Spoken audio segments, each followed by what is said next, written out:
Aafaa burúkú leléyìí o, níṣe ló ń ṣe àwọn ọmọleekéwu rẹ̀ yánkanyànkan.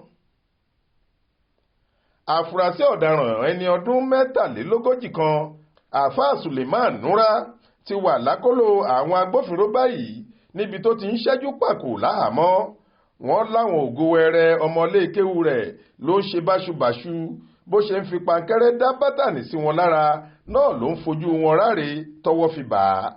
Alukoro iléeṣẹ́ ààbò ara ẹni làbò ìlú Nigeria Security and Civil Defence Corps NSCDC ti ìpínlẹ̀ Niger, ọ̀gbẹ́ni Nasiru D. Abdullahi ló táṣìírí ìṣẹ̀lẹ̀ náà nínú àtẹ̀jáde kan tó fi léde lọ́jọ́bọ̀ tọ́sídẹ̀ẹ́ ọjọ́ 25 oṣù kìíní ọdún yìí.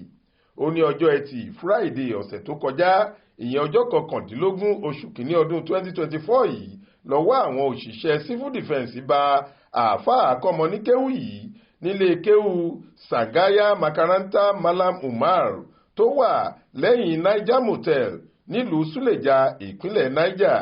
Bẹ́ẹ̀ ni wọ́n sì rí àwọn ọmọléekéwu náà tó ń bá ṣèṣekúṣe gbà jáde lákàtà rẹ̀.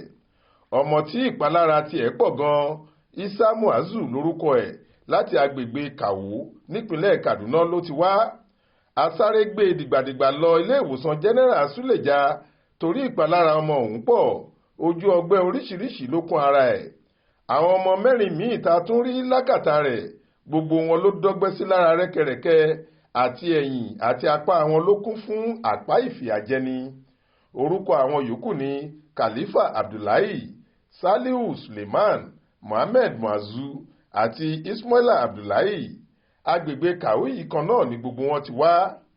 Ṣá a ti kó wọn lọ sílé ìwòsàn fún ìtọ́jú tó péye.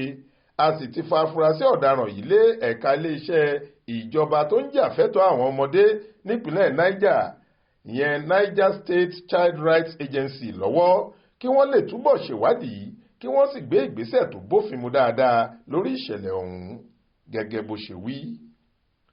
Faith Adébọ́lá ló ń jábọ̀ ròyìn fún iléeṣẹ́ tẹlifíṣàn Aláròyé online.